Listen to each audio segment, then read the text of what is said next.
Stephanie, how are you? We're live. Somebody logged on here with their Zoom.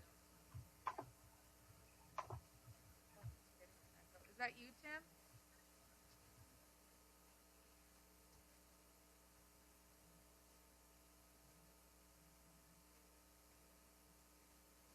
I'm going to unmute the commission just so that we could do a real quick test. Yeah, mine works. Okay. Commissioner Kung? Yes. There we go. Chair Ding, we know his Yeah. works. Commissioner Cal? Good morning. Good morning. Bringing in Councilmember Schneider right now, Commissioner Donnelly, and we have a 626-825. I don't know who that is. We have a person on the phone right now.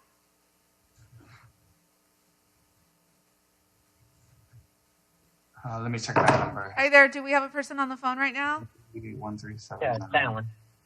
Okay. Hello? Yeah. Who's this? It's Alan on the Oh, phone. Sonny. Hi, Sonny. I can't talk to you. I'm on a Zoom conference. Okay. The person on the telephone, the 626-825 number, could you identify yourself? Yeah, it's Alan Ehrlich. Commissioner Ehrlich, good morning. Okay. Okay, can you hear me? This is Rick Schneider. Yes. Oh, you can hear me? Okay, good.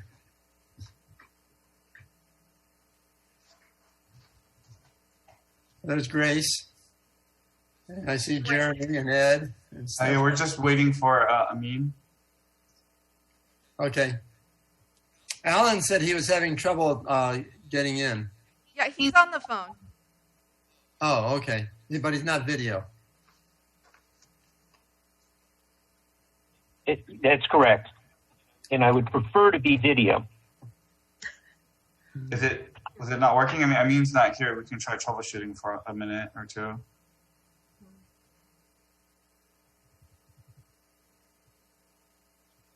Commissioner Ehrlich, are you signed into your Zoom account? Is your link not working?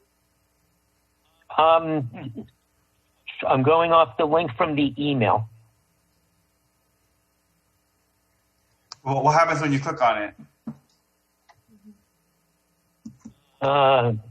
Stand by a second. It says it doesn't recognize the username or the password.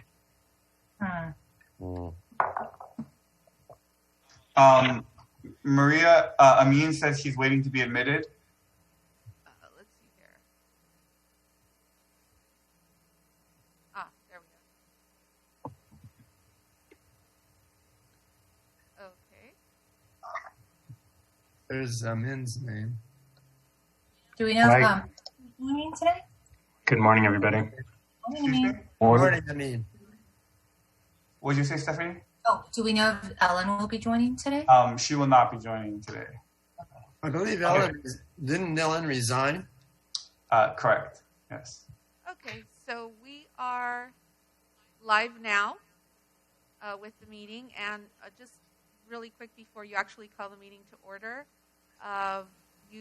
hopefully you're familiar with the Zoom platform. Please feel free to mute yourselves or unmute as you want to speak, or to minimize the background noise for the meeting. Chair Ding, this is your meeting, and you see the South Pasadena Council Chambers as one of the screens. We have both Chief Ortiz and Chief Riddle. Whenever they're going to be speaking, the camera will zoom in on them, just like a normal meeting. And what our community will be seeing outside is basically the grid view that I have displayed here from the home computer, from the host computer here. So not going to be using side notes for this. So basically everything is viewable to the public. Going to a full screen now. Okay? Okay. Okay, thank you so much. All right, so it's 8:36 a.m. We'll go ahead and call the meeting to order. We have Grace, Stephanie, Dr. Schneider, we have Ed and Amin. They're all joining Zoom via video. We have Alan, who is joining through telephone. So we have everyone here. The first item on the agenda is, earlier they mentioned that to minimize background noise, if everyone could go ahead and mute themselves. I see they've already done that. And if you want to speak, just raise your hand, make a gesture, wave, and then you can unmute yourself and then talk. An easy way to do that, if you're just going to make a quick comment, depending on how your Zoom is set up, you should hold down the space bar. It'll unmute you, and then you can say what you need to say. And once you release the space bar, it'll go back to being on mute. So do we have any public comment? There were no public comment, Mr. Chair. Okay, thank you. So the first item on the agenda is to review the Public Safety Commission meeting minutes from March 9th of 2020. I have a couple comments on that. The first one is the public comment made by Ms. Joanne Knuckles. It reads that she suggested to eliminate a study already done for Oak and Meridian Avenue and put in a stop sign. I just wanted to ask the other commissioners, my recollection of that was that she was actually asking it to be brought back or revived in order to have that traffic control device put in without any further delay. Does anybody recall more accurately what was said? My memory is the same as yours, Chair, on that request. Yeah, so if anyone else has any thoughts otherwise, I think that should be updated to, she suggested, a previous study be brought back to kind of implement that. And the second comment I have is under my commissioner comments section. OIS, the acronym is mixed up. It says iOS, so that's the only other typo that I saw. But does anybody else have anything?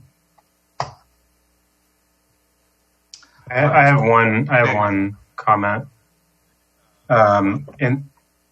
In the section, the Commissioner Communications under mine, the second to last sentence says he is concerned of his role with the Public Safety Commission. I think a more accurate way to describe that would be he is concerned about the role of the Public Safety Commission. So if we can make that change, otherwise I think it looks okay. Anyone else? No, okay, so I will make a motion to go ahead and approve the minutes for March 9th, 2020 with the following changes. Under Ms. Knuckles' comments, update that to say that Ms. Knuckles suggested to bring back a study already done for Oak and Meridian Street and put in a stop sign.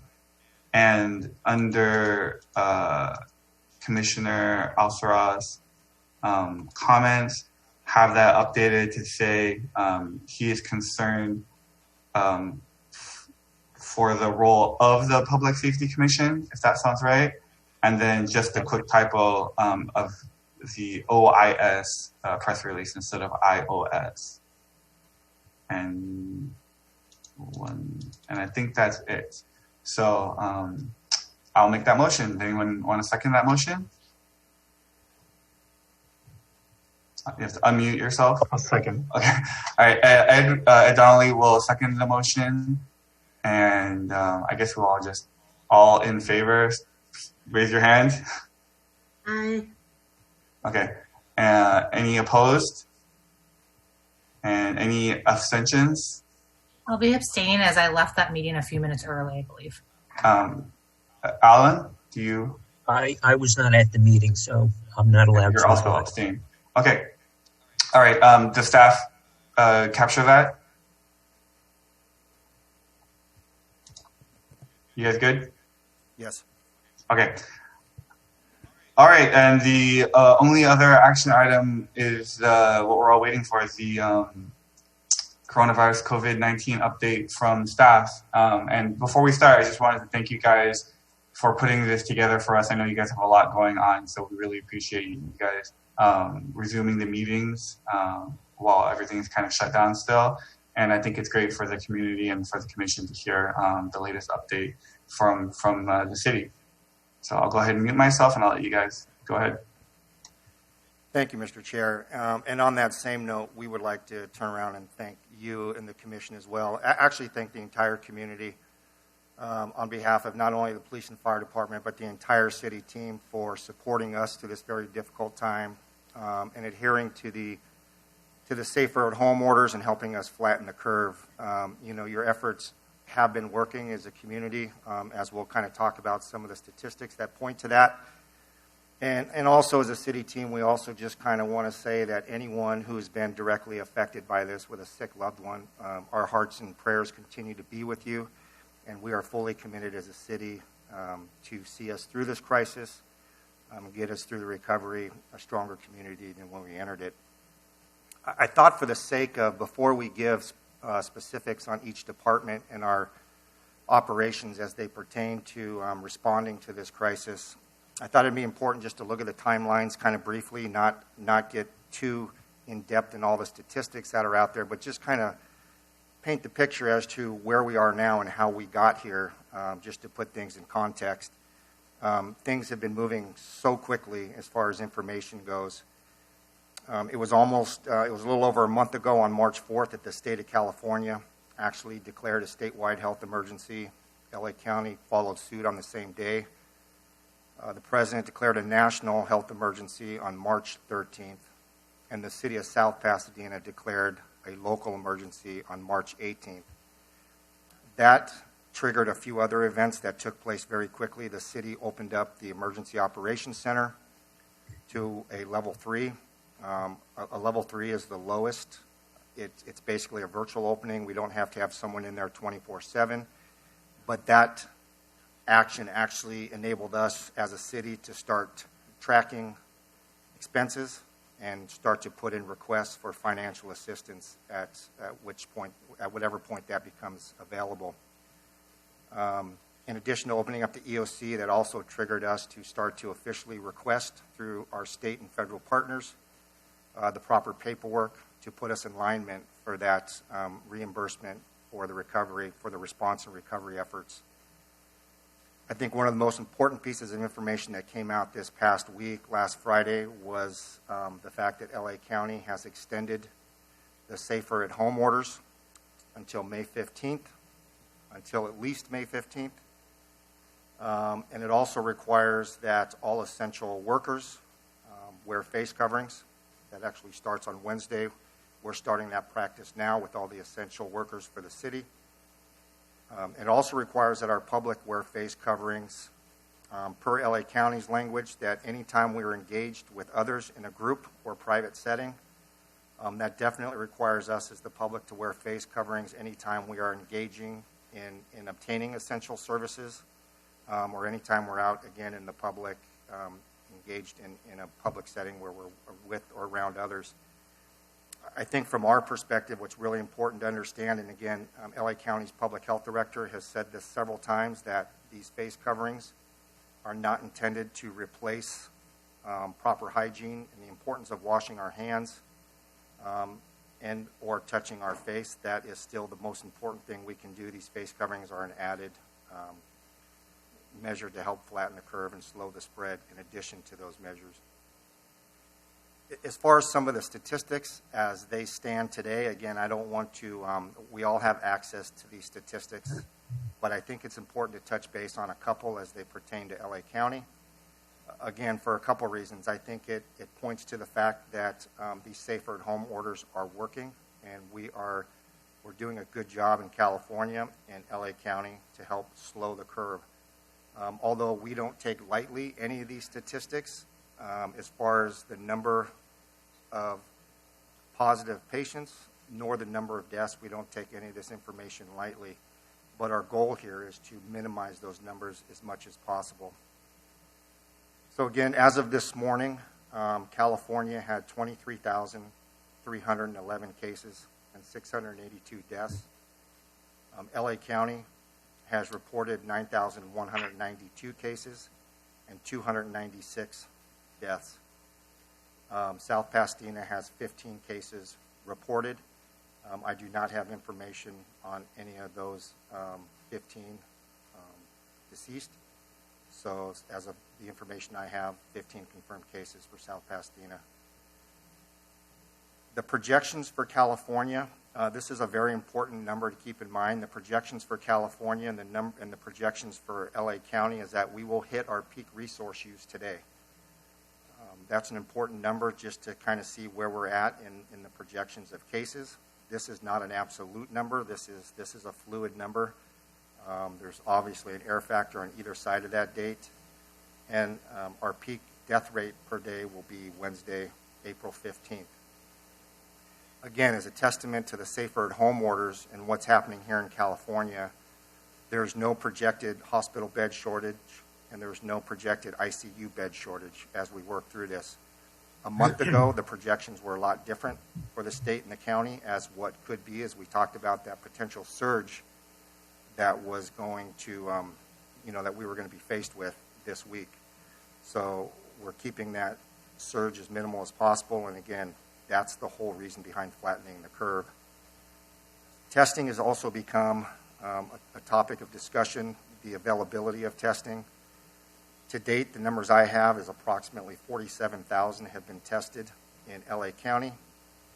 And out of that 47,000, approximately 14% tested have come back positive. And out of the 14% that have tested positive, approximately 24% require hospitalization. I tried to get an approximate number on the state. That number has been pretty elusive. But more importantly, here in LA County, the number of testing sites seems to be increasing by the week. So we're hoping to get those numbers up more quickly so we can start to get a better idea of where containment for this virus is where we need to focal those efforts a little more. I do want to, before I get into just the fire department specific, I do want to just touch base on the hospital bed availability, because it's been brought to our attention that sometimes these statistics can be used too broadly. We are very, very well aware in LA County that some hospitals have saturation while others have a lot more bed availability. So we continue to work with our partners on the healthcare side as a region as a whole to look at and create dashboards where everyone can see real time what the bed availability is in our local hospitals. And this will help us transport our patients in South Pasadena to hospitals that have bed availability and not transport them somewhere where they would be, entering into a hospital where there's saturation and no beds available. We're getting better at it, and hospitals are communicating very well, and they're actually doing interfacility transports as well, just to make sure that we're spreading out the patients as much as possible to give them the best care possible. Specifically operationally to the fire department, we remain fully staffed, and it's really important that our citizens know that not only are we fully staffed, but the morale remains very high. Just prior to ramping things up about a month ago, we were able to hire 3 new firefighter paramedics. There was no change in process as far as vetting those 3 firefighter paramedics. We went through the normal hiring process.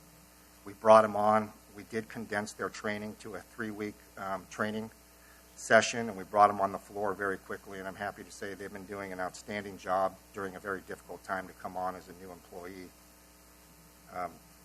So we are, not only are we fully staffed, we have not changed any operational conditions in the department. We have contingency plans in place to go to a 2-platoon schedule if needed and work 3 days on, 3 days off if needed.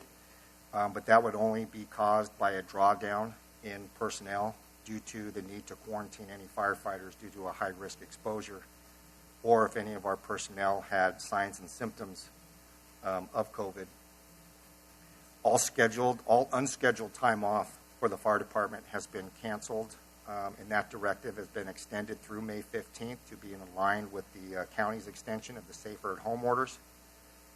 Again, our personnel understand where we are at. We truly are all in this together, and so they are fully committed to this community and providing the service that that's our mission to provide, and that's what we're going to do. Our personnel wear full PPEs pretty much on every medical call that we respond on now. Our PPE, our personal protective equipment, our stockpile is sufficient at this point. We have put in the request early through LA County and received shipments of PPEs for all our personnel, and we have a good stockpile for the unforeseeable future. Again, we have not had any fire personnel that have needed to be quarantined due to a high exposure medical call of a COVID patient, although we've transported numerous patients, obviously, that are suspected COVID. We have not had to quarantine any of our firefighters, nor have we had any firefighters exhibit signs and symptoms of the virus. In addition to wearing full PPEs on every medical call, we also decon or sanitize the station twice a day. That occurs in the morning and the evening time. And we sanitize the equipment after every emergency medical call that we go on.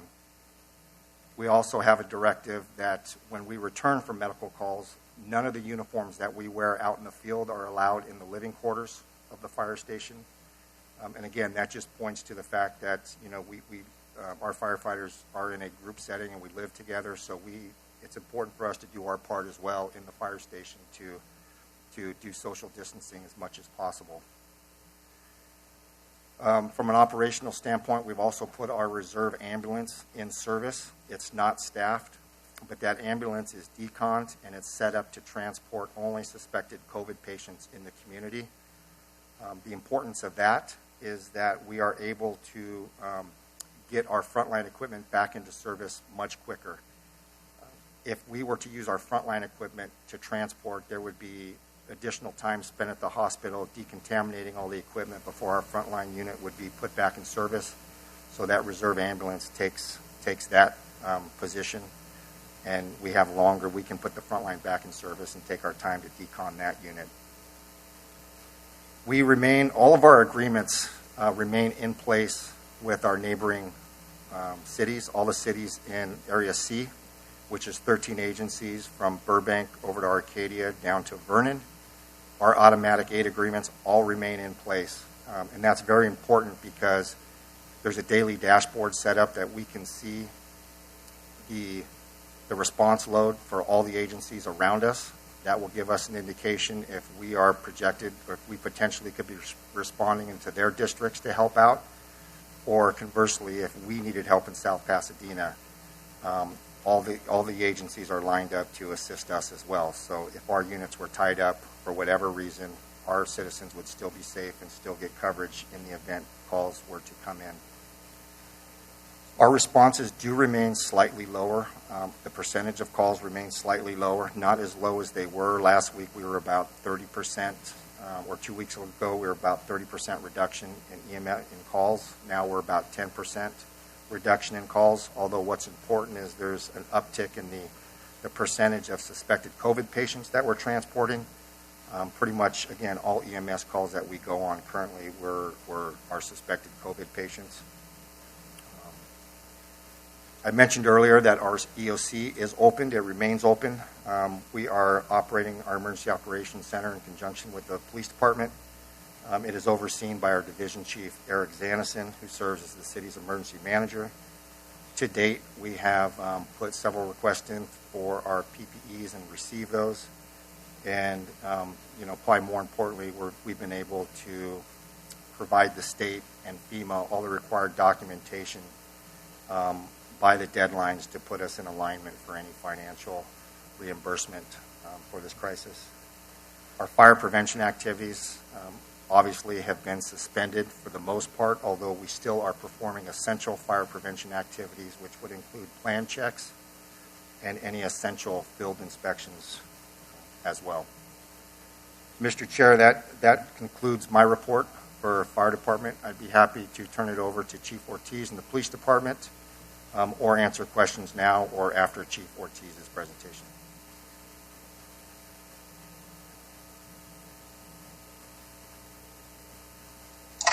Sorry, why don't we go to Chief Ortiz and then we can take questions collectively. Good morning. Like Chief Riddle said, I want to thank you for your support, your continued support. I'd like to thank the residents of our city for being there, supporting us during these challenging times. And like Chief Riddle said, eventually we are going to get there. We will get there. So as far as your police department in your city, know that your city's safe. Calls for service have dropped significantly, but our officers are spending a lot of time out on the parks, out on the skate parks, out on the golf course, ensuring that we get compliance with the social distancing. Your department is fully functional and is operating 24/7 while providing all public safety services. Citizens are encouraged to continue to file reports via the telephone or the use of the online portal. The front counter of the police department is open from 8 to 6. Please note fingerprinting services and citation corrections have been suspended until further notice. Vehicles released are handled as usual at the front counter. However, citation corrections are not being conducted at the court as the courts are closed. So the CHP Pasadena station is still processing these citations. Public records requests are being handled as they were before the closures of City Hall. Overnight parking enforcement has been suspended until April 30th. For emergency service, again, please call 911 and other non-emergency inquiries, 626-403-7270. As updated information comes out daily, CDC, the World Health Organization, Public Health Department, we are working hand in hand with our PIO to get this information out to the public via social media and the local newspapers as soon as possible. As far as our staff's concerned, we continue with the social distancing enforcement. We contact between 25 and 50 folks a day. Yesterday, there were a lot of folks at the parks. We contacted almost 100 people on Easter Sunday. We had a few folks, our local runners, decided to jump the fence at the high school because they needed to get on the track and run. They were quickly escorted off the campus. Understand that the police department, like Chief Riddle said about his department, it's extremely important that we maintain a safe environment. We sanitize our vehicles and building daily. A company deep cleans and sanitizes our vehicles and specific locations in the police department every 2 weeks. Our folks practice social distancing and are triaged at the beginning and at the end of their shifts to ensure they do not have any temperature or are sick. Employees are wearing masks while in the station and out in the community. Myself, like Chief Riddle, we have teleconference meetings daily with not just region chiefs, area chiefs, and county chiefs to keep updated on what's coming down the pike, how other cities are handling these challenges. Our senior community is extremely important. We get asked quite often, what is the police department doing about our senior community? Well, we ensure that the message gets out that if somebody has a senior living somewhere close by and they're concerned about them, reach out. We would be happy to knock on their door and make sure they're okay. We've been working with Director Pouch and her staff from the Senior Center, continuing to deliver meals to the senior community. Staff also follows up with seniors and phone calls with their groceries. With the continued food distribution daily at Holy Family, coupled with the volunteer groups led by Commissioner Ed Donnelly and Cindy Knight, we feel pretty confident that our senior population is being taken care of. Thank you. Our homeless are unhoused. With the uncertainty of COVID-19 and keeping our personnel's health and safety a priority, host deployments have been canceled until further notice. Remember, host teams are the group of officers from surrounding agencies that join our police department in contacting and providing resources to the homeless. Again, understand the bathrooms remain open at our local parks 24/7. The South Pasadena Homeless Outreach and Proactive Engagement Team, which is HOPE, is still active and deploys weekly. We continue to work with Union Station, LASA, and our housing navigator, and other resources to provide outreach to our homeless community. We're still actively working with Holy Family and the Daily Lunches, Shower of Hope, and all the other resources that are available to us. COVID-19 patients. We've been able to get that type of information to provide the public in the event they have somebody who is diagnosed with COVID-19 and needs to be quarantined. We provided that information on the city's website as far as contacts, phone numbers, and how to go about getting them placed. Recently identified and provided locations in the San Gabriel Valley that are also providing shelter, not just for the quarantine, the COVID-19, but also for our homeless community. Continue to reach support from the community. Most recently, the South Pasadena Chinese American PTA provided the police and fire departments a bunch of resources. Almost 2,300 disposable masks, 1,500 sets of exam gloves, 90 bottles of hand sanitizer, and 105 sets of protective clothing suits. Showing more support on Sunday, Easter Sunday, the company called by Care Mission USA donated us 60 N95 masks. So again, like I said at the very beginning, we couldn't do this without your support, and we're appreciative of what you do. At that, this concludes my report. Thanks for that report. I just have a couple questions, and then we can go to Alan. For Chief Riddle, can you just talk real briefly about kind of the mix of hospital transports before COVID-19? I know that we sent a lot of people to Huntington before. Kind of what that looks like then and what that's looking like now. Kind of, are we going further for transports, or are we having hard times finding beds?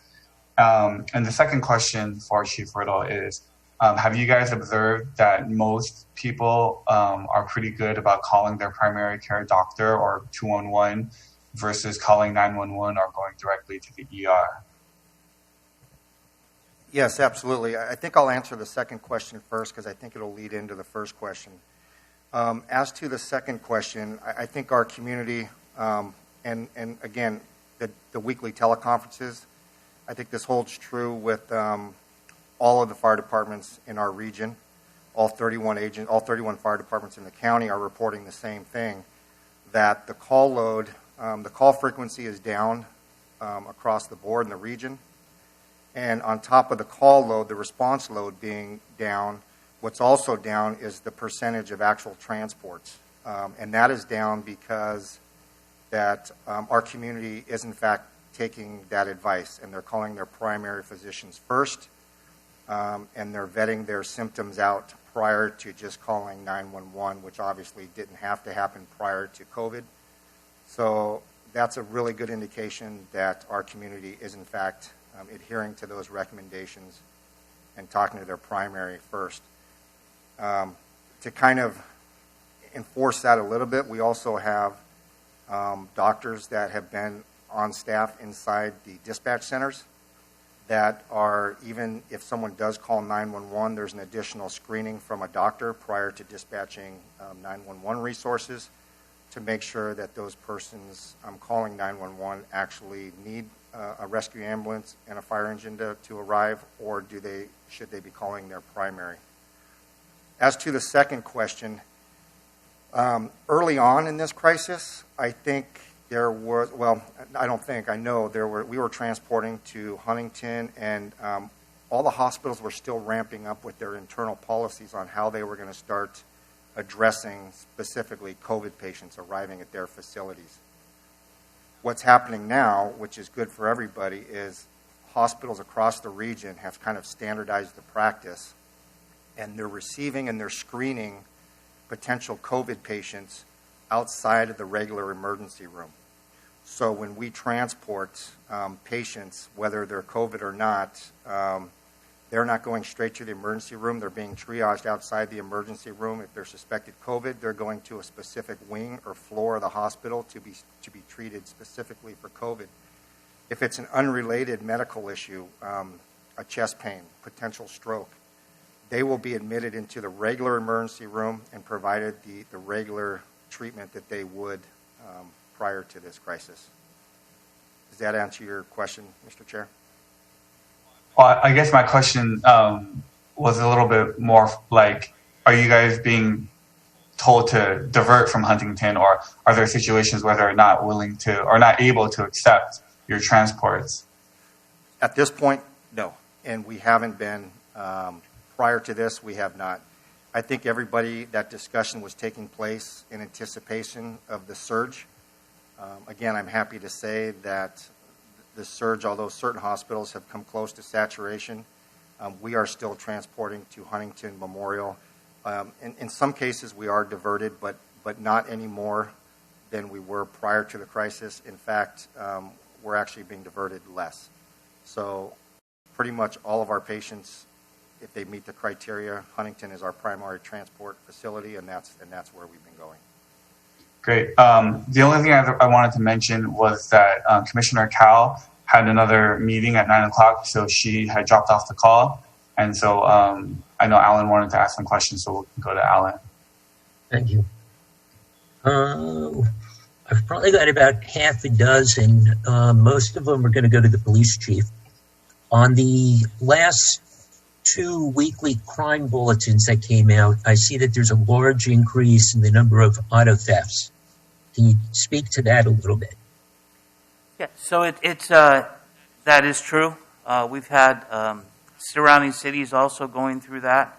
An increase in auto thefts, and also an increase in vehicle burglaries where they're breaking into vehicles or they're entering unlocked vehicles. That is true. That seems to be a trend that has spiked the last 4 or 5 weeks. We do have officers available and in certain areas of the city where these are occurring to be more proactive in what it is we're going through right now. Right. This is going to be a softball I'm tossing you, Chief. You just mentioned that overnight parking suspended till 4:30. But as Chief Riddle told us, the county just extended until May 15th their order. So can I assume that overnight parking is going to be extended too? Yeah, let me speak with the city manager. Usually we talk about, because she has other information. I don't see that would be a problem extending it. We're pretty flexible when it comes to it, but I just want to touch base with her first. Okay. Chief Riddle gave us an estimate of what's changed in the number of calls that you're responding to. Fire was down 30%. Now they're down about 10%. I believe last time we spoke about 2 weeks ago, police was also down about 30%. So where are we at now? So over the last 3 weeks, we've actually dropped to 60% reduction in calls for service. 60? 60%, yes.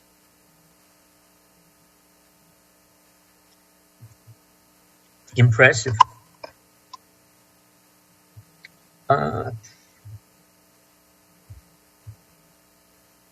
I received an email from a resident last week about a traffic stop near Fremont and Mission. It involved a truck, and the officer was described as being practically inside the cab. But what was more concerning to the resident was the officer had no PPE on that she could see. So I texted that information over to Sergeant Robledo, and I believe he related on. Can you speak anything to that? So starting today, our officers are wearing, they actually have been wearing it for the last 5 days, the dust mask or soft cover like what I'm wearing now. They won't be using the actual the N95 masks, but they are directed to be wearing these masks out in their contacts with the public. So I can follow up with Lieutenant Robledo. Okay. This really goes back to the lieutenant again. The governor announced, I guess about a week and a half ago, Project Room Key for getting hotels on board where they can temporarily house the homeless. I think we only have about 15 in our city, but especially with the rains we had last week, are we trying to get in the front of the line to get those hotel vouchers? So we actually have 9 homeless in the city.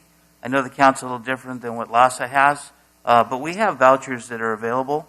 And if folks come to the station or they have a need, we encourage them to either call or reach out via the email address for the homeless, and we'll make sure that we can get the housing voucher for them and get them placed. Okay, that's good. Chief, I'm going to throw this last question to you, but I think it's probably more of a Parks and Rec or Public Works issue.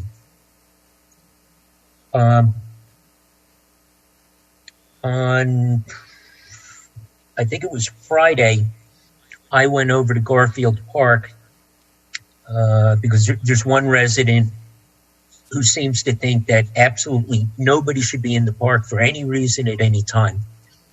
And what I observed was anybody who was in the park was certainly socially distant, probably by a factor of 4 or 5. More disturbing is there was one banner at the southwestern corner of Garfield Park announcing that the park would be closed. There was no barrier, no banner at the main entrance off of Mission, nor was there any barrier or notice at the east end of Garfield Park where the sidewalk goes up. There was no signage at all on the public bathrooms, which is another main access point. And then there was a very large banner attached to the tennis courts facing Stratford. You know, if it had been put on the north side of the tennis courts, towards where the Scout House is, anybody coming down from Gravalia would have seen that sign. But having it facing Stratford, people are already in the park before they find out, oh, the park's closed. Okay, as I said, I think this is more Parks and Rec or Public Works. I don't know who is supposed to be in charge of that. The other issue I've noticed with a lot of the signage around the city was somebody just Xeroxed a piece of paper. Very few of the signs have been laminated. So they're flopping in the wind. With the rains we had last week, they needed to be replaced often. And I want to say, you know, to me, this isn't rocket science. We need to put durable signage out there, and laminating's not that difficult. And again, you know, Chief, I'm not throwing this on you because I don't know who's supposed to be putting it out there, if it's Public Works, if it's Parks and Rec. I just want to make staff aware that we could be doing a lot better. Understood. Okay. I saw the snow fencing went up around the playground at Garfield Park. That was a good addition. So whoever did that, I want to give them kudos. I think Dr. Snyder had a comment and Amin had a comment. Okay, thank you. I have a question for each of the chiefs. I'll start with Chief Riddle. It's about the face mask requirement. I don't know how strict or how extensive the requirements are, but I read somewhere that they said any individual going into a place of business needed to have a cloth face mask. And I wondered how strict that requirement for cloth is. Does that mean that the regular surgical masks you get in hospitals are not the ones to be used, or are they also acceptable? The surgical mask would actually be an enhanced form. And again, just so everyone out there watching is clear, and Councilmember Snyder, to your point, from from the doctor's perspectives out there, that the coverings, the minimum face covering is going to be a cloth covering. And again, the reason for that is for the asymptomatic person, the person who does not have signs and symptoms and may not be aware that they are positive with the virus. It's to keep them from spreading it to other people and slow the spread. So the LA County put out that any public engaged in obtaining essential services or engaged with others in public and private settings will be required to wear a cloth covering. To your specific question, a surgical mask would be an enhancement, and so that would be an addition to it. The reason why LA County doesn't want to put out that you need a surgical mask is obviously that would be considered a PPE, and we want to keep our surgical masks and our N95 available for as much as possible for hospital environment and first responders. Okay, very good. That's what I kind of thought. And the other question is for Chief Ortiz. Chief, could you comment on the situation with Caltrans homes that are vacant at this time? I know there have been some questions about people moving into them, and there's something on the state level that certain state legislators were asking the governor to open up the Caltrans houses for people to use at this time. Absolutely. So last week we had a call from a few residents that they had believed the unhoused had moved into vacant homes on the south end of our city that were owned by Caltrans. We had officers there probably less than 2 minutes. Did a check of the location, didn't find anybody inside the house. When the backyard looked through the windows, still didn't see anybody inside the house. But we reached out to CHP. It is their jurisdiction, the state-owned homes.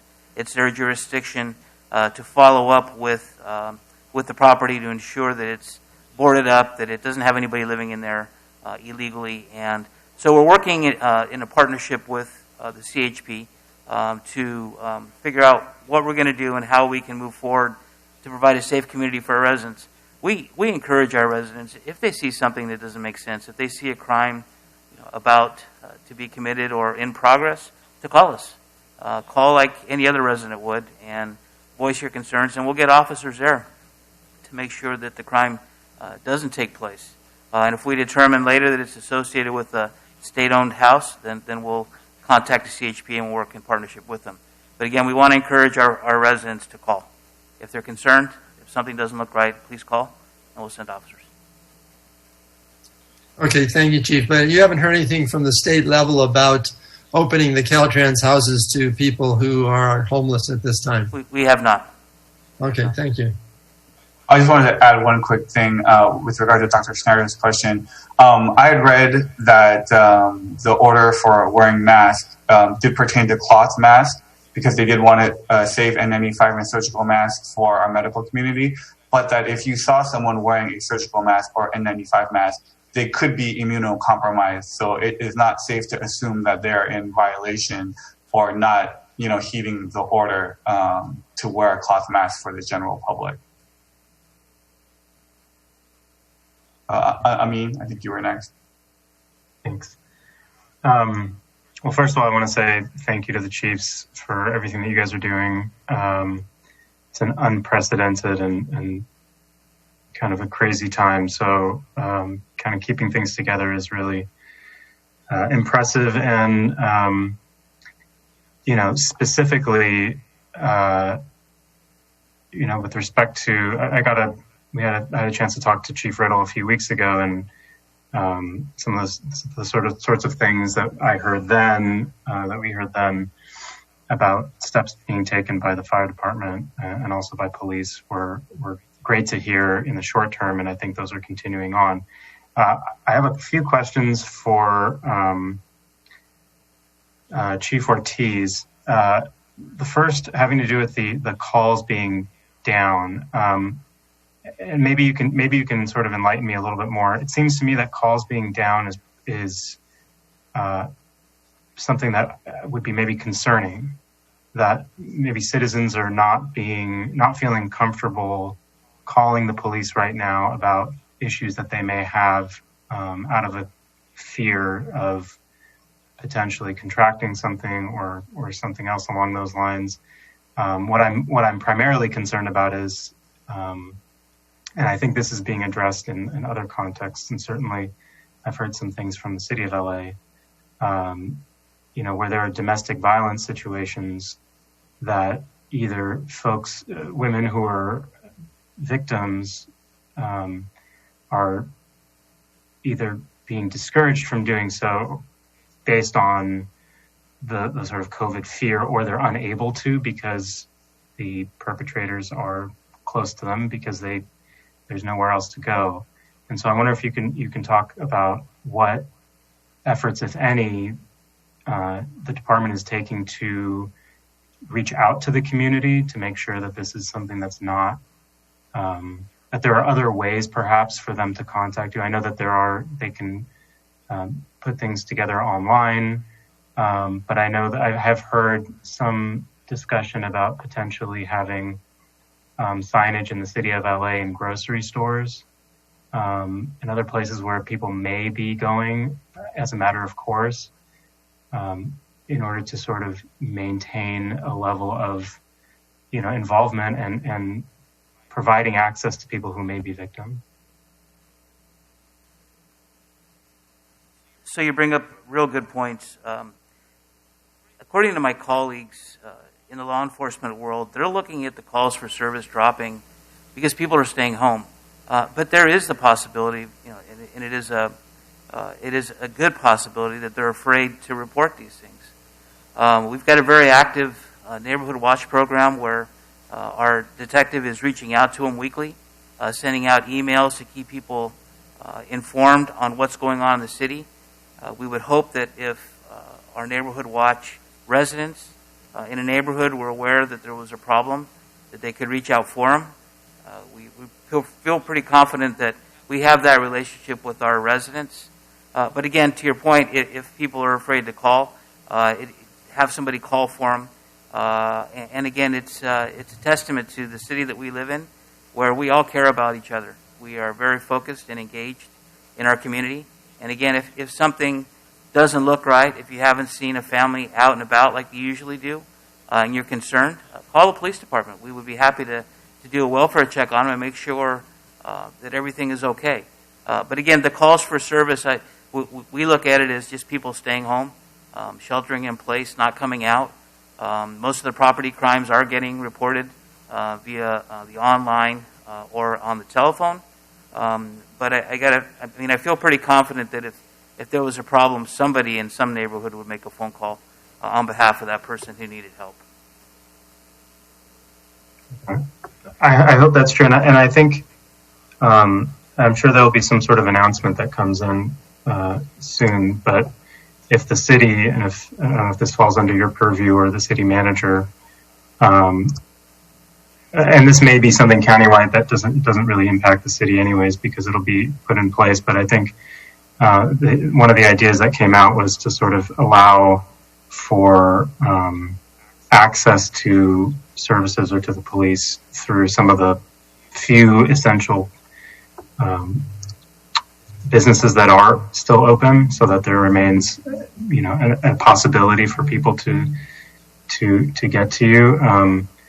And obviously, this is hopefully not something that's occurring on a large scale, but just in case, I think it would be useful. And that kind of gets to another point that I wanted to raise, which was with respect to communication between the EOC, Emergency Services, Fire Department, Police Department, and the businesses. What level of communication is there between the two in terms of the steps that the businesses should be taking to maintain social distancing, maintain a level of safety for their customers and for folks that are there? Is there a line of communication between the two? There's definitely a line of communication in the EOC between police and fire departments and our efforts operationally and our communications to the county. The communications to the businesses are not run out. We're not running those out of the EOC. with a level 3, that wouldn't be something that you would normally run out of the EOC at a level 3, but we are definitely coordinating efforts with the PIO, having information readily available to our businesses, and definitely communicating with the Chamber of Commerce and Lori Wheeler, our contact with the Chamber. And I will tell you that the police and fire speak probably a dozen times throughout the day, giving each other updates on situations, and again, seeing each other out on calls for service. There is a lot of communications happening at the station. Again, we're all maintaining our social distancing in our work environments, but it's nothing for Chief Riddle to give me a call or send me a text updating me on something that's evolving. I communicate quite often between departments. Great, terrific. Another question I have is, I know towards the beginning of this situation, there was a little bit of confusion and uncertainty about enforcement, about what kind of enforcement should be done, how it should be done, with what authority there is. Has that been cleared up now? And what's the approach that the police department is taking in terms of enforcement? So we're still focusing on public outreach. We're taking the opportunity to educate our residents.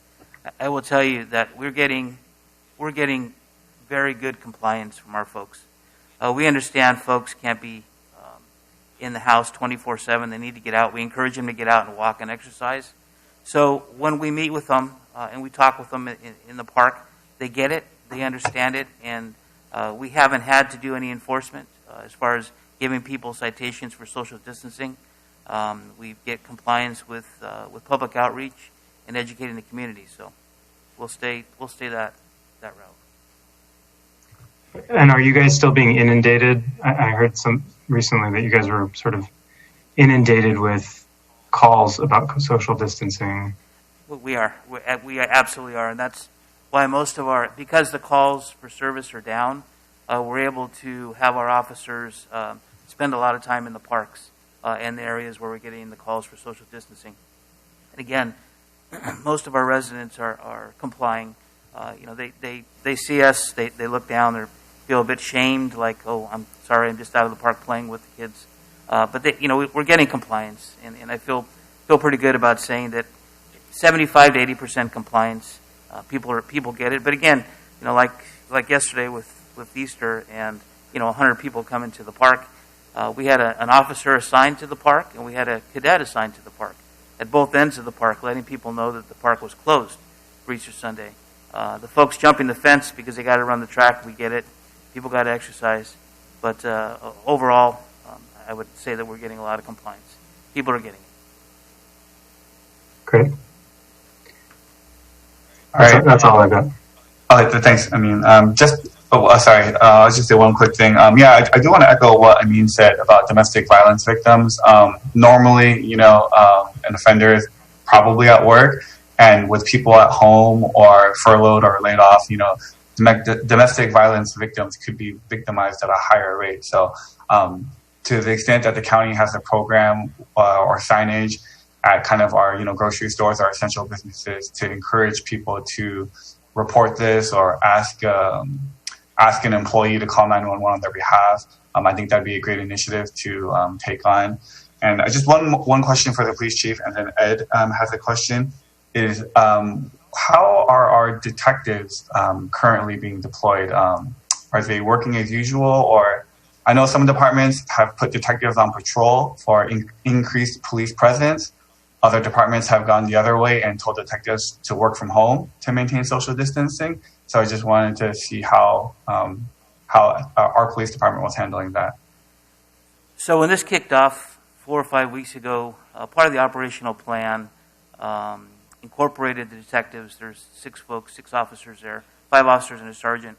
And the contingencies were in place that, like Chief Riddle said, if we had a shortage of staff were sick or staff weren't able to come to work, or we had some type of civil unrest, we would go to Plan B in the contingency, and we would pull the detective bureaus, folks from the detective bureau out, and they would actually work patrol, and then we go to Platoon A, Platoon B type of schedule. At this point, we want to save those resources back in the bureau, so they are working from home.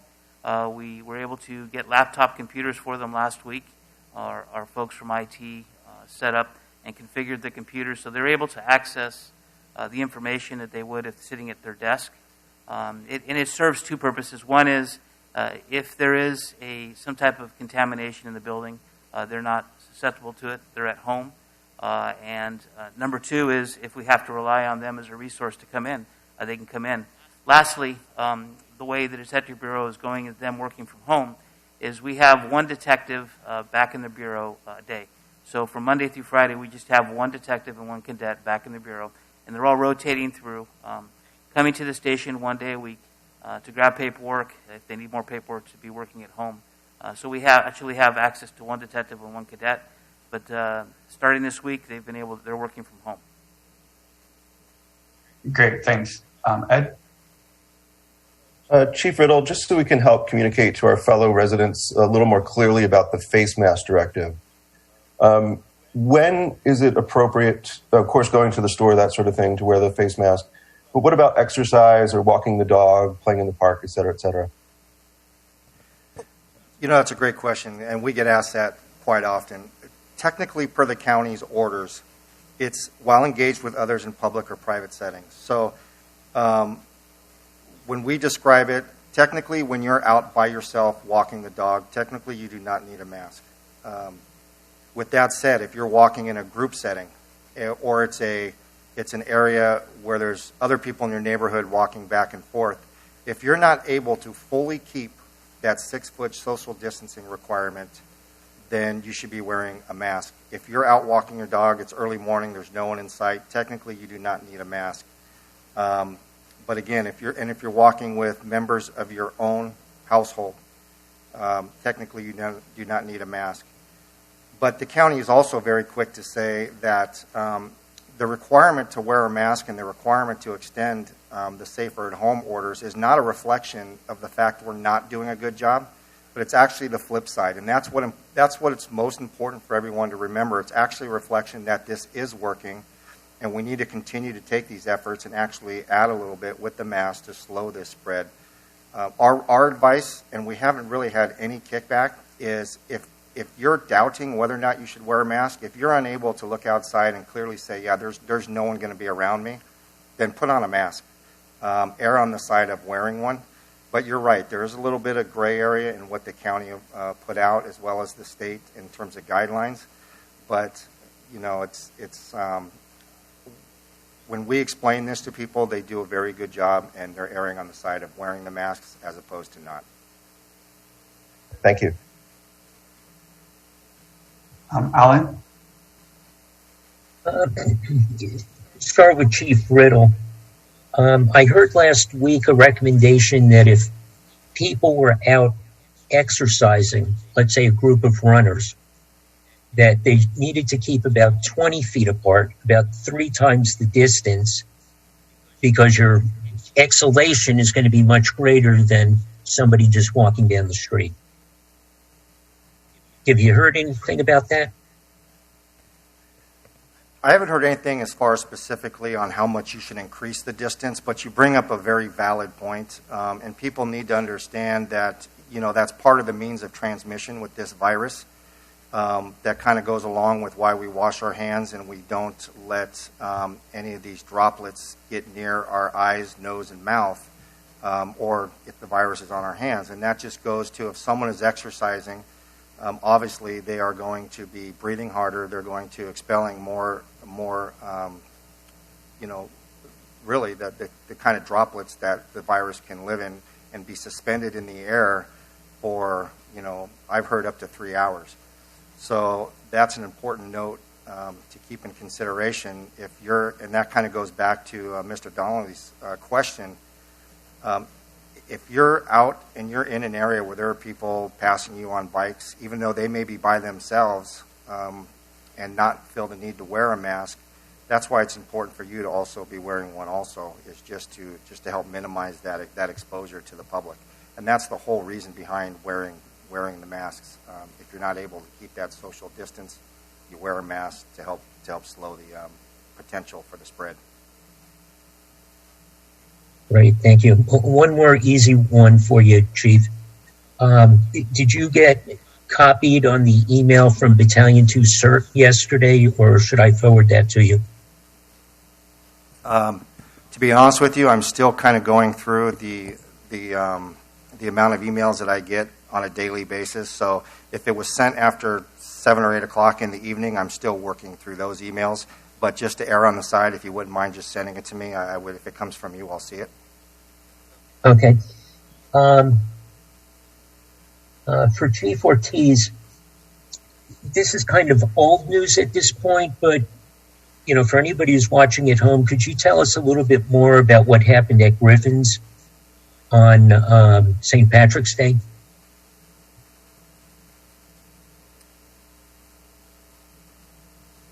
So a violation occurred after a health order was put out. Incident was investigated. The owner was issued a citation. And eventually we gained compliance when the restaurant shut down. Okay. Chief, another softball for you. You and I both know about this incident with the bees over near Eddy Park about a week ago. Would you make a public service announcement for the community they should do when there's that type of problem with bees? Yeah. So if you have a problem with bees or you're concerned with bees or bees are hovering near a tree, call the police department, and we have a plan in place. We'll work with our partners from the fire department, Public Works, and we will react. Eventually a beekeeper will get contacted, and at the very least, we'll have some barricades and tape set up around the bees so folks don't get stung. But we do have a plan in place. Okay. Mr. Chair, can I add to that question or that? Sure. So Go ahead. again, just so our resident, we've had this question come up to the fire department on the non-emergency line. We really want to encourage our residents and get the word out that, you know, your police and fire departments, I can speak specifically to the fire department, we're still fully staffed and we're responding on all the incidents as we normally would prior to this crisis. That includes any incident that would protect property as well as saving lives. So all we ask is that you call the non-emergency business line of the fire department. That's on the city's website. And we're still responding out on animal rescues, whether it's a bee call, whether it's minor floodings, major floodings, whatever is still happening in life today where you need assistance, we are still responding to all those calls for service. So please do not hesitate because of this crisis to call upon the fire department and the police department to answer those calls for service if they're non-COVID related.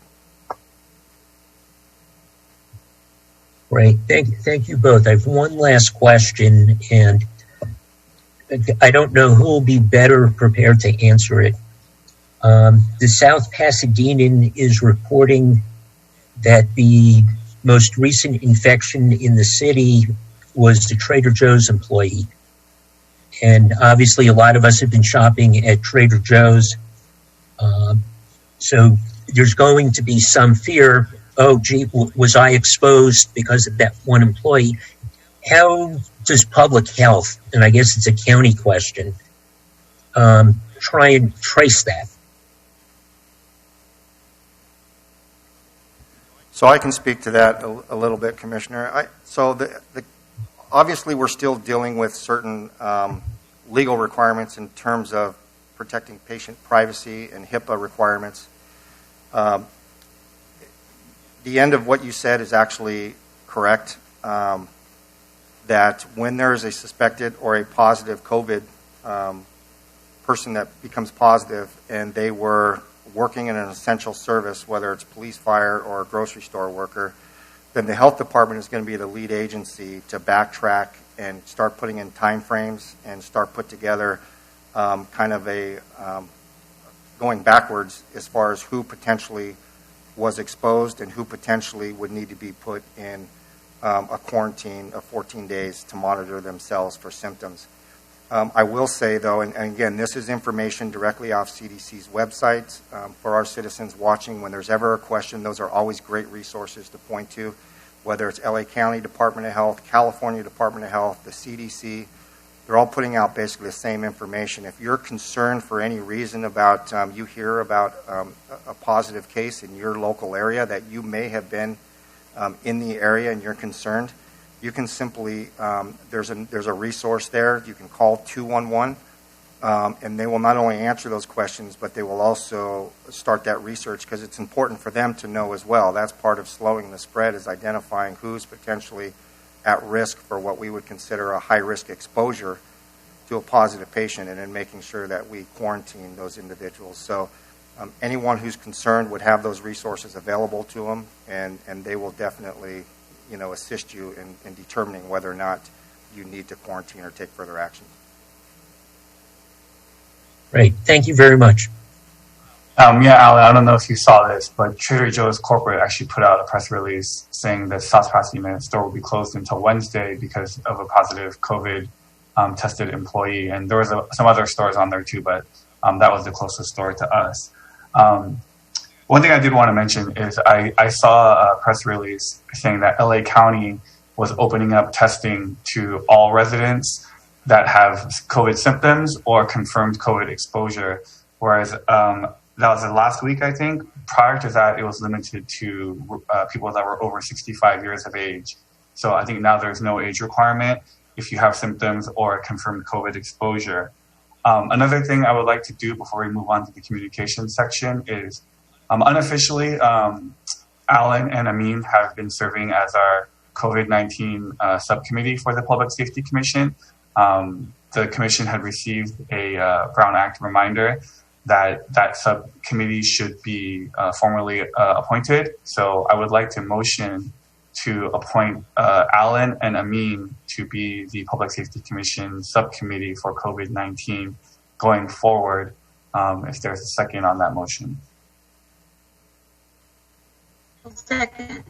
I think Ed was first. So Ed will second the motion, and all in favor, please raise your hands. Anyone opposed? Nobody opposed. Any abstentions? Okay, no abstentions. So motion carries. Amin and Al, congratulations. Alan, congratulations on being the Public Safety Commission Subcommittee for COVID-19. And I also wanted to thank you guys for taking the time to meet with Chief Riddle. I want to say a couple of weeks ago to talk about this crisis as well.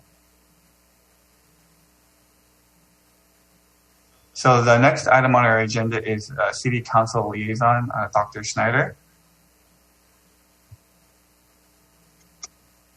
Thank you, but I have nothing further to say at this time. Thank you. I had a couple of things I wanted to bring up to our council liaison for Wednesday's meeting.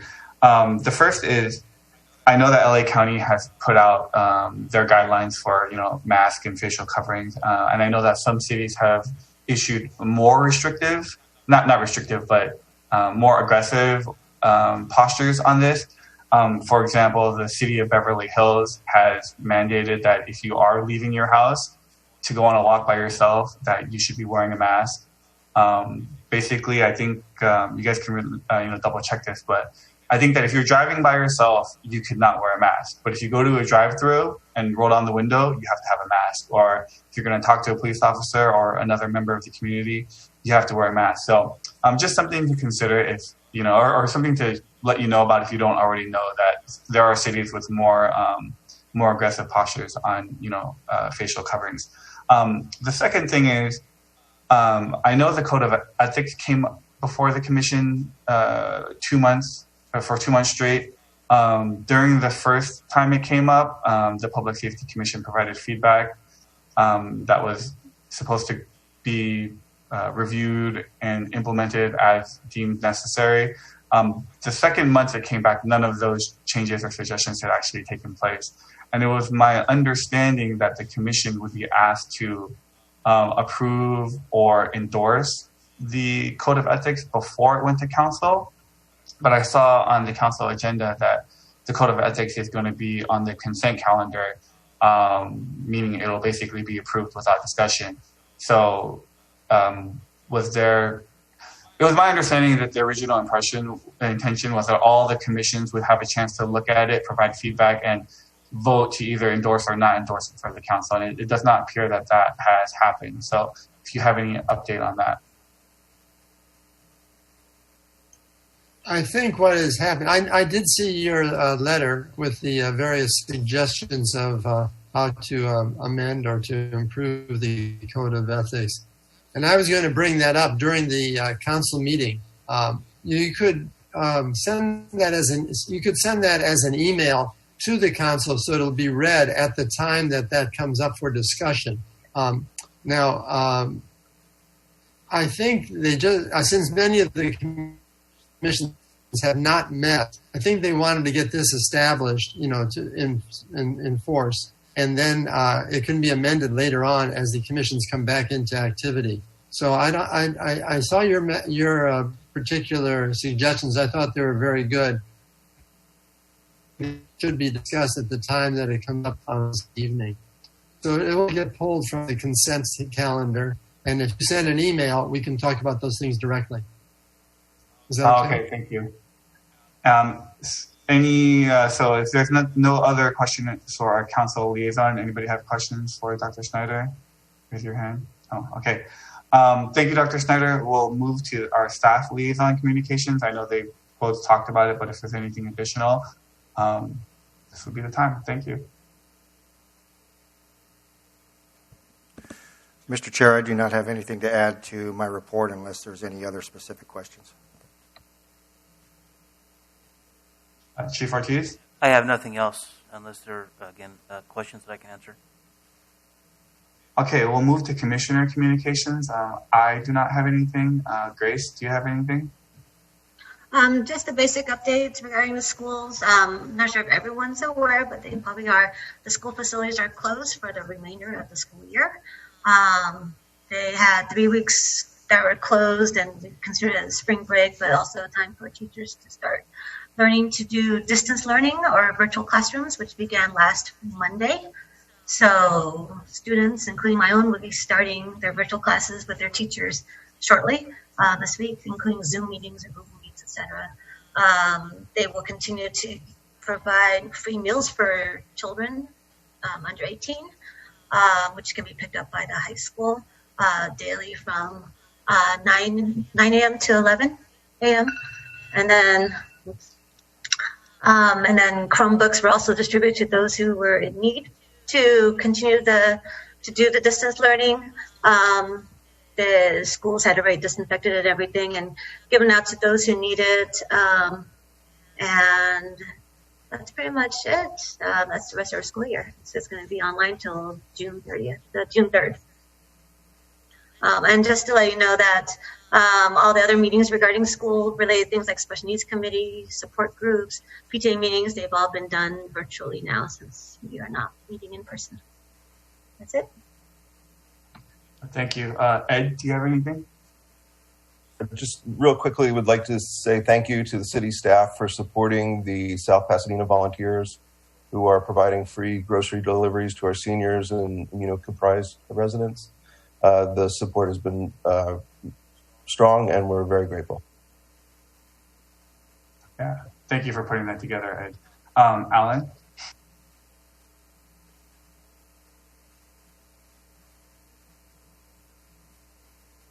Everybody sit back. This is going to take a few minutes. Back on March 16, the 7-county Bay Area announced that they were going to doing the shelter in place. And that same evening, Governor Newsom announced he was going to take it statewide. Okay. Our last city council meeting was 2 days after that on March 18th. Now, at the previous council meeting, and this is in all the minutes under the Commissioner of Communications from last month's meeting, all of the commissioners had expressed concern and frustration about the commission being, I'll call it, sidestepped.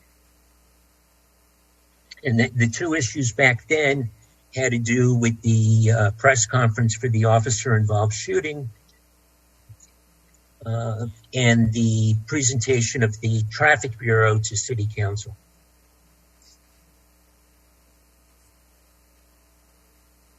Which brings me to the point here that at the council meeting back on March 18, Councilman Schneider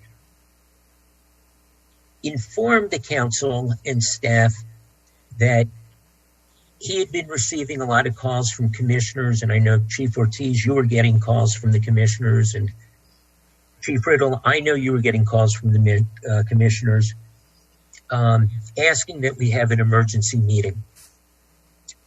And here we are 4 weeks later, this is the first meeting we're having. So that's a little concerning to me.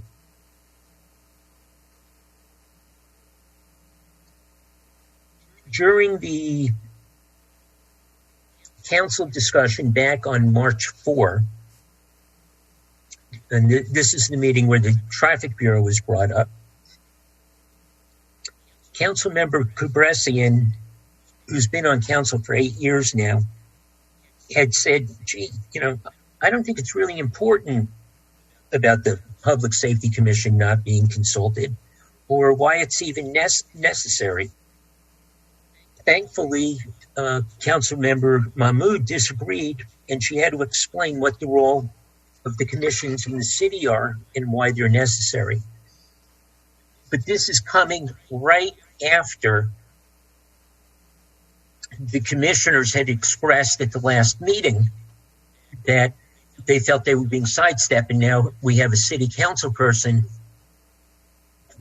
endorsing that view.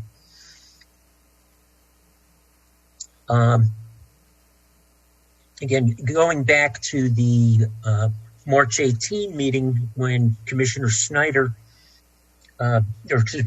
Schneider had made his case, one of the reasons we had asked him to make the request was because Jeremy, Amin, myself had been sending emails to staff and none of them were being responded to. Jeremy has already mentioned this. The only response that we received was this red flag warning in bold print from the city attorney, Teresa, which was sent on March 17, reminding us of compliance with the Brown Act. Now, I have to say, if on March 16, my forwarding of the South Pasadena and LA public health announcement of the first infection being recorded in South Pasadena, and if my forwarding of the city's EOP during a declared state of emergency in a document which is posted on the city's website is a possible Brown Act violation, then heaven help us all.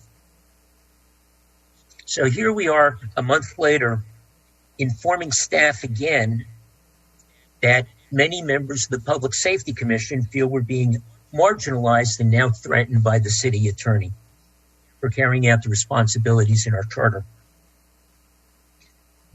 That the director of emergency operations for the city is not part of this meeting today during a public emergency, I personally find that pretty unacceptable.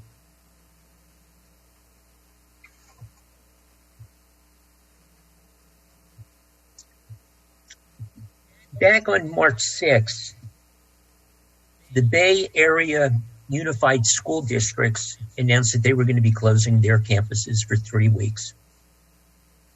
A week later, on March 13, South Pasadena announced that they were going to move spring break forward and extend it to 2 weeks. The following day, they updated that announcement and said, no, we're going to be closed for 3 weeks now.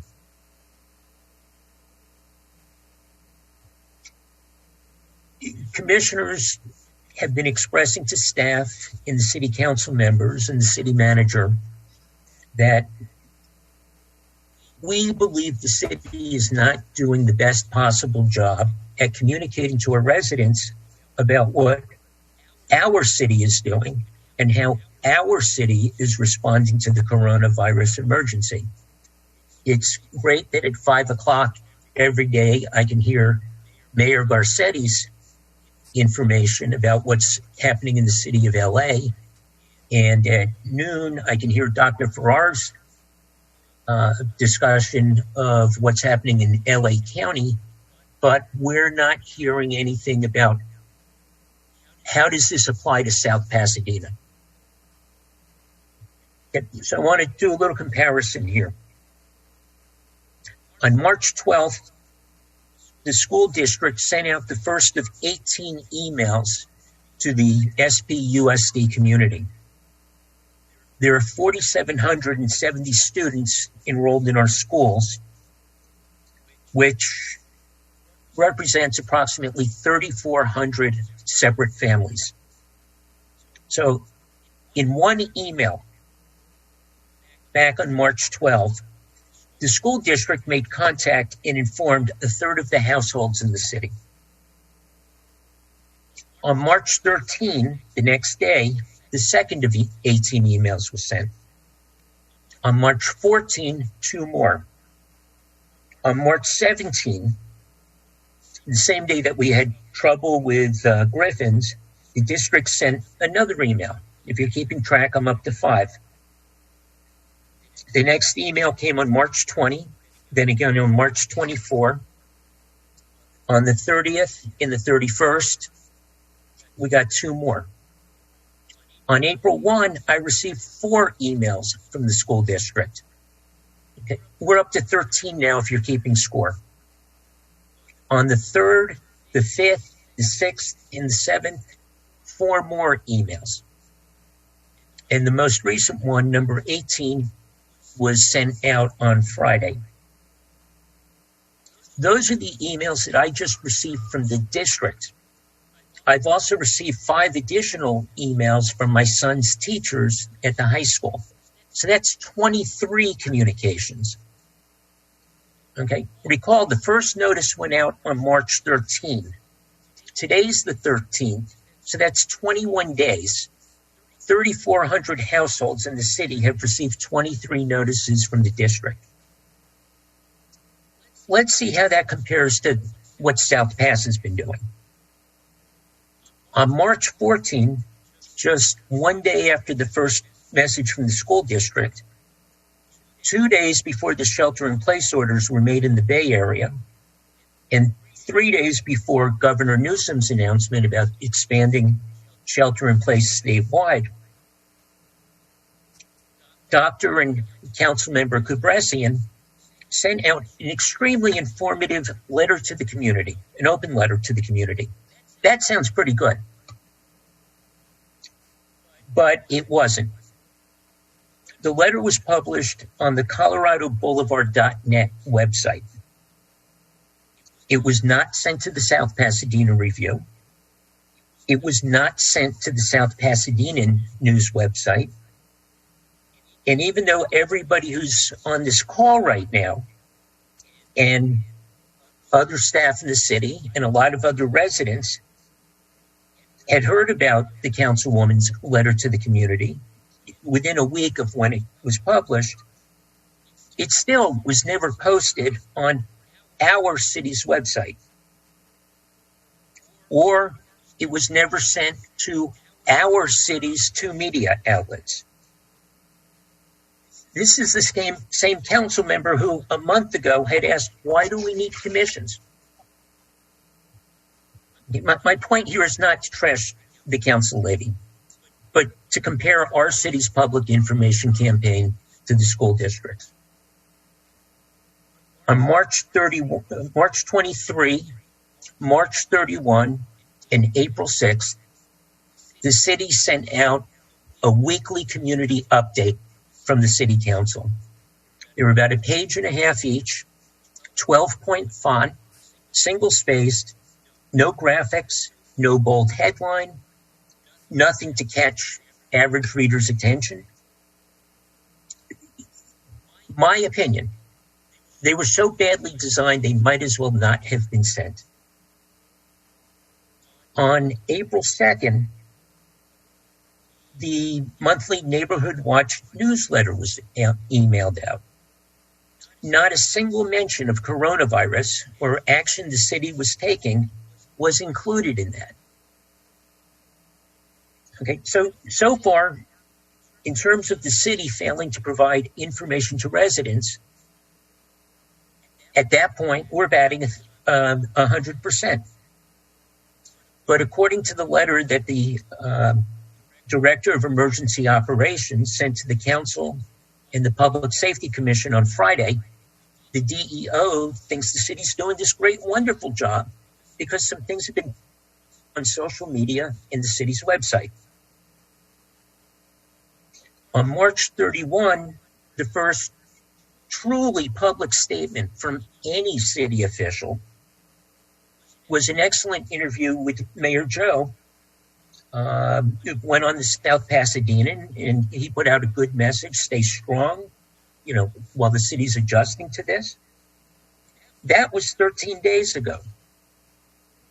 Over the same period, I've received 9 emails from the school district. 3 days ago, residents in the city received the Neighborhood Pulse newsletter. So the city's gotten a little bit better.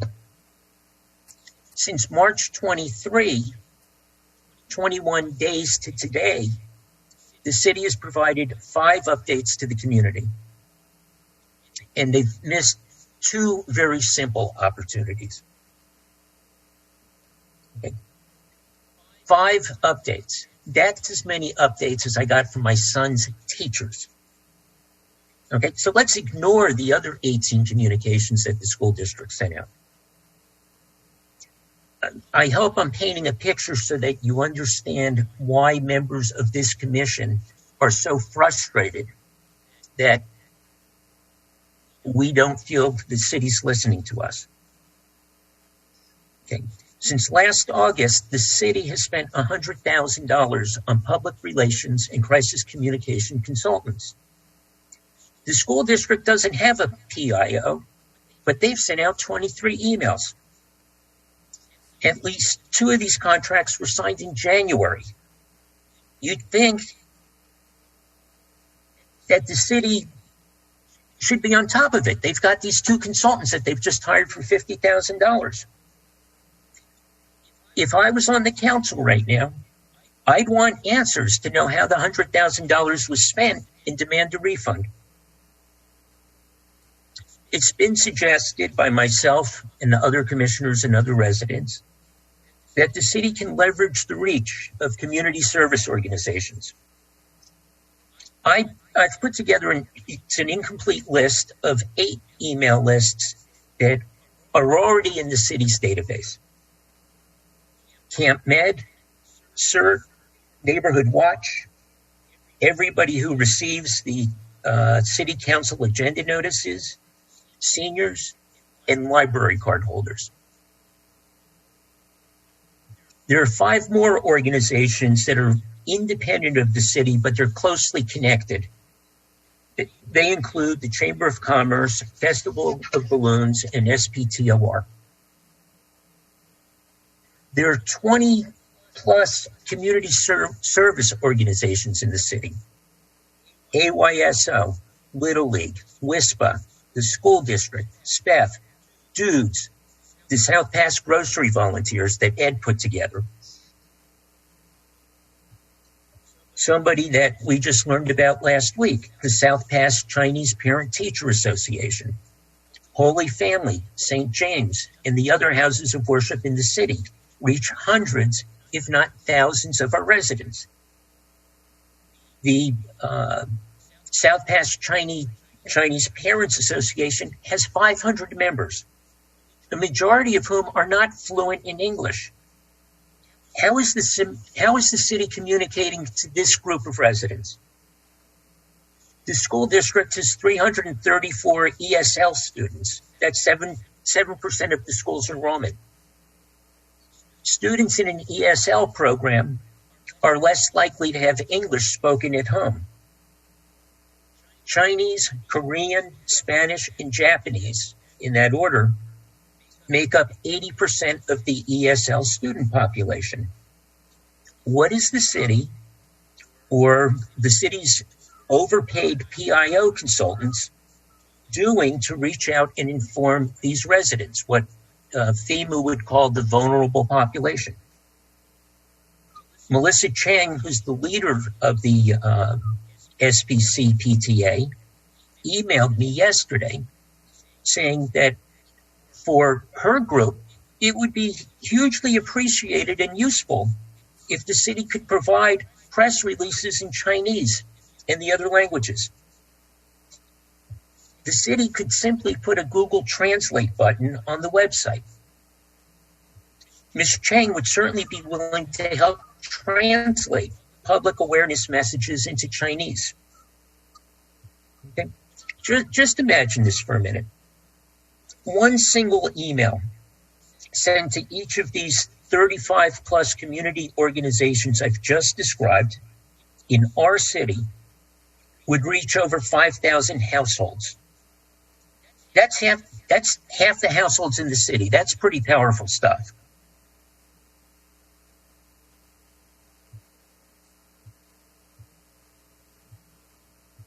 Okay, that's households.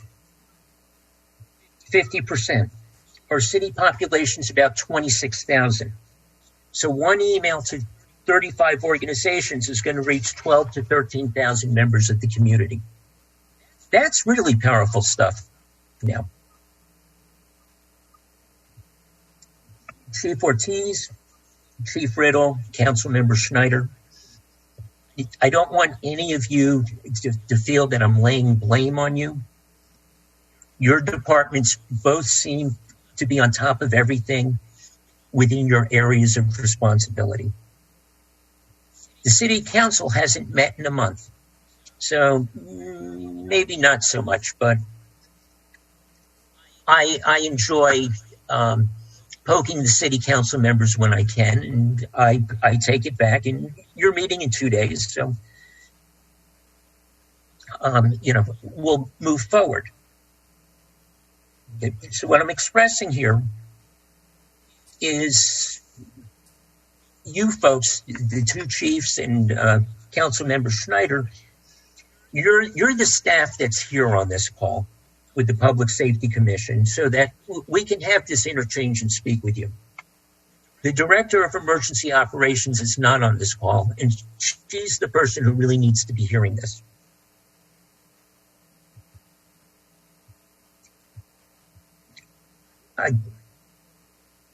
I've said my piece. I'm glad that the commission has just appointed the subcommittee so that we can hopefully help the city improve the communication processes. Thanks. Okay, thank you, Alan. Amin? Dr. Snyder? Can you hear me? Can you hear me? Yeah, go ahead. Okay. Well, thank you, Alan, and I'll convey your frustration and the frustration of the rest of the commission to the other council members and to the appropriate staff people.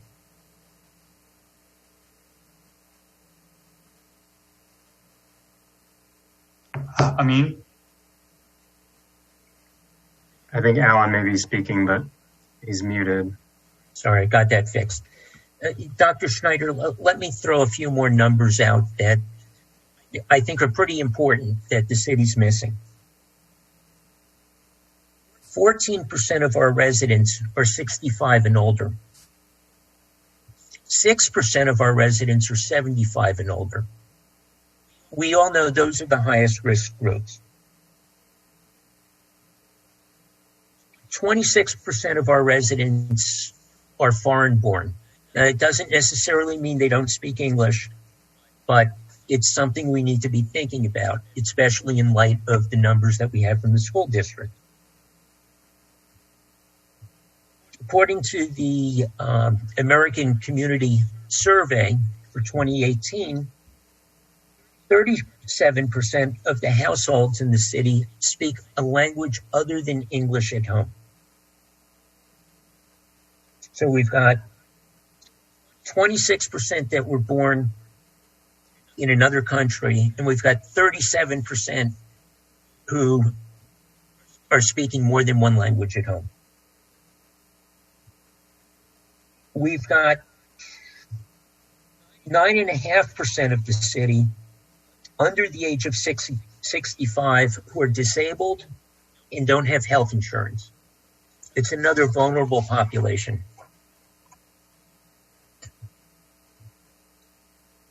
And 9% of the city lives at the poverty level, another group of vulnerable population.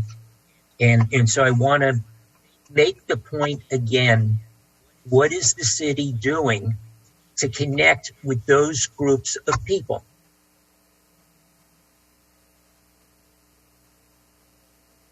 Okay, thanks. Amin? I'll be really brief. I share some of the concerns, but what I would say is I do want to recognize and point out that when I had reached out to Chief Riddle specifically, this is to Alan's point about kind of things not being responded to. I do want to recognize that Chief Riddle has been very responsive. He was very quick to get on a phone call with us, and I want to say that I appreciate that, especially in the midst of the sort of run-up, the beginnings of the chaos, or the chaos of the beginnings, really, of this process. And I'll look forward to having a further discussion about, things that could be improved or not, perhaps after this crisis is over. And then the other comment that I'll make is to thank Ed, just to reiterate what other people have said about the grocery delivery program. You got it up and running really quickly, and we were grateful to be able to participate in it last week. And I think it's really great that you put that together and that our community is showing that it can come together in these moments of crisis. So thank you. Well, thank you, but also keep in mind it was a dream team of about a dozen South Pass volunteers who put that together, not just me. Well, thanks to everybody. Ed, how many people are in that South Pass Volunteers grocery delivery group now? We're up to roughly 140 volunteers who sign up to go shopping. We should reach 100 deliveries this week, in total. That's awesome. I just wanted to know for staff that Grace had to step off at around 10 o'clock to help her kids get set up on distance learning. So, and the last thing I wanted to mention is Commissioner Cowell had to leave at 9, which we know. She sent an email to you, Chief Riddle. I won't go through the whole thing, but so it's captured for meeting minutes. She just wanted to make sure that the city was aware of the April 17th, 2020 deadline for an RPA to OES and FEMA, a bunch of acronyms. I'm sure you know what they mean. So just wanted to go ahead and put that in there, and it's all detailed out in the email. And I know you already did mention that you were aware and working towards those deadlines for potential reimbursement. So that's the last comment. If no one has anything else, we can go ahead and adjourn. Okay, we'll go ahead and adjourn at 10:15 a.m. I want to thank everyone for coming in and thanking staff and council for setting this up and making themselves available. I'm sure you'll continue to hear from our subcommittee, as time goes forward between our next meeting. So thank you very much. Thank you all. Thank you, everyone. Thank you.